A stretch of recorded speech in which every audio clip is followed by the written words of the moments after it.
In this video, we're going to take a look at the elimination method. This is going to be the final of our three methods for being able to solve systems.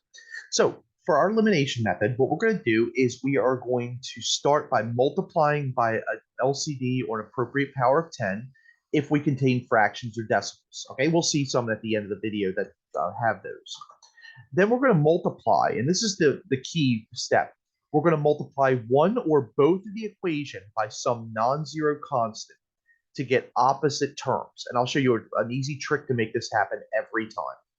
We're going to add the equations. We're going to solve for one of the variables. Then we're going to back substitute solve for the other. All right, so we have x plus y equals 2, 3x minus y equals negative 2. Now, I want you to notice that in this equation, we are really nicely set up for elimination because if you notice, the y variables are opposites already. All right, so if you already have opposites, you absolutely want to use the elimination method. What we're going to do is we're going to add these equations together. So we know that x plus 3x is going to be 4x, y minus y is 0, and then 2 minus 2 is also 0. And so we divide by 4, and we get the solution that x equals 0.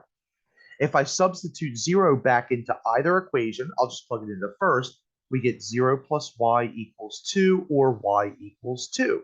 And so we have a consistent independent system with the solution 0, 2. Okay?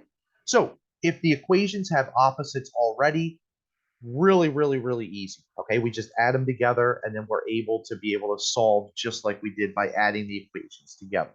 All right? That's not always the case though. Okay? So a secondary example, 2x minus 3y equals 7 minus 2x, x plus y equals 2. Or, I'm sorry, equals x plus y plus 2. All right. Now, in this one, what I'm going to do is I'm going to get all the variables to one side. So I'm going to start by adding 2x to the top equation. Okay, so that's going to become 2x minus 3y equals 7. And then in the second equation, I'm going to subtract x and y from both sides, and I'll get 7x plus 3y is going to be equal to 2. Once again, I want you to notice that we have opposites, okay? And so this works out really nicely because now what I can do is I can add these equations, okay? By the way, this should be a 4x, okay? Sorry about that. I just noticed that I did a copy error there, okay? And so if I add the equations together, this becomes 11x, these cancel out, equals 9, okay? And then what we could do is we could just divide both sides by 11, and we get x is 9/11ths. Okay, not the nicest number in the world, but whatever. We have calculators. We can figure it out from there. Okay. Now what we're going to do is we're going to substitute this number back into either of the two equations. Okay. And it doesn't matter where we substitute it in as long as we've done our algebra correctly. Okay, which we have so far. I'm going to sub it into the second equation just because, I don't know, because I can. All right. So 7 times 9 over 11 plus 4y is going to be equal to 2. Right? We know 7 times 9 is going to give us 63/11ths plus 4y equals 2. I'm going to subtract 63 over 11. If I want to get a common denominator, we know that 2 can be written as 22/11ths. Okay, so I get that 4y is going to be equal to 22 minus 63 is going to be a negative 39.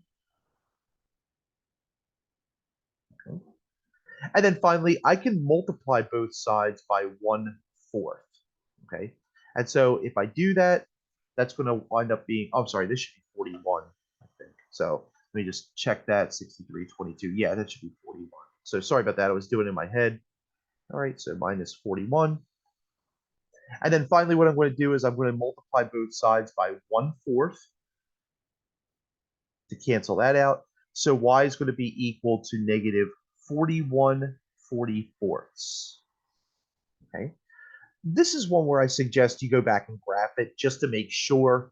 All right, it might take some time in your graphic calculator. It might be some ugly numbers, but no big deal. Okay, so our solution, 9/11ths, negative 41/44ths. Okay, so just wanted to show you an example that it doesn't always work out really nicely. Third example, we have 9 minus 3y equals 12, and then negative 12x plus 4y equals negative 18. All right, so there's no obvious sort of way that we can add these together, right? So here's the trick that I'm going to use. What I'm going to do is, if we can't immediately add them, what we're going to do is we're just going to multiply each equation by the first coefficient, okay? And if it's not a negative, and so one has to be negative, one has to be positive, okay? So I'm going to multiply the first equation by 12. I'm going to multiply the second equation by 9, okay? And we're allowed to do that. Remember, if you multiply any equation by a number, it retains the same properties. So 12 times 9, that's going to give us 108x.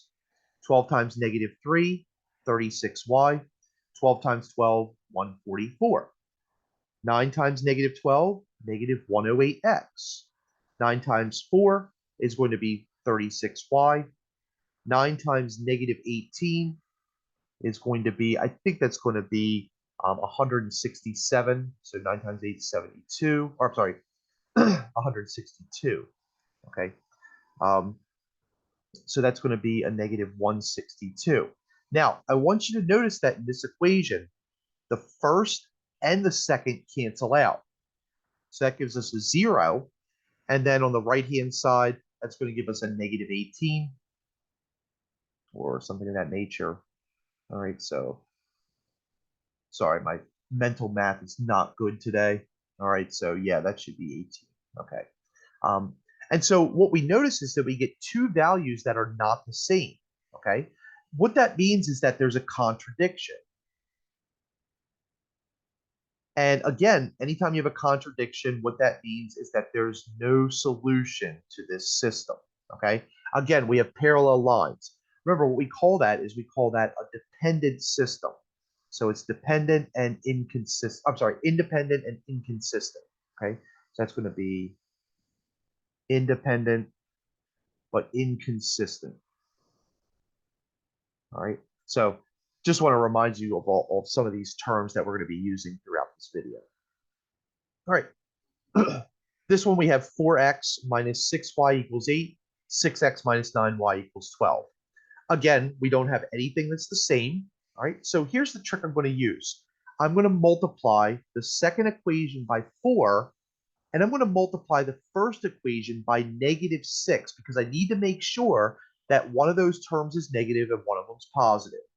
Okay, so if I multiply through, negative 6 times 4, negative 24x, negative 6 times negative 6, positive 36y, negative 6 times 8 is going to be negative 48. Over here, 4 times 6, 24x, 4 times negative 9, negative 36y, 4 times 12, 48.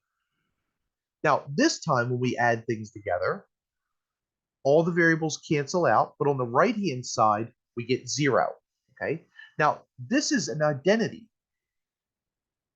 And we haven't seen this yet in any of the videos, but what happens is when we have an identity, that means that there are an infinite number of solutions, okay? So there's an infinite number of solutions. And so what that means is that we have a dependent system, okay? And it's also consistent, okay? And so what that means is that we would just solve either of the equations for y. So let's just pick on this first equation. We have 4x minus 6y is equal to 8. We would subtract 4x from both sides, so we get negative 6y equals 8 minus 4x, and then we would divide by negative 6. And so that would yield the equation y equals negative 4/3 plus 2/3 x, okay, just by simplifying the fractions. And so that means that our system is the set of all ordered pairs x, y, such that y equals negative 4/3 plus 2/3 x. Okay, all right.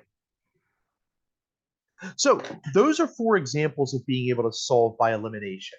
Okay, so the trick is we want to make sure that all the variables are on one side.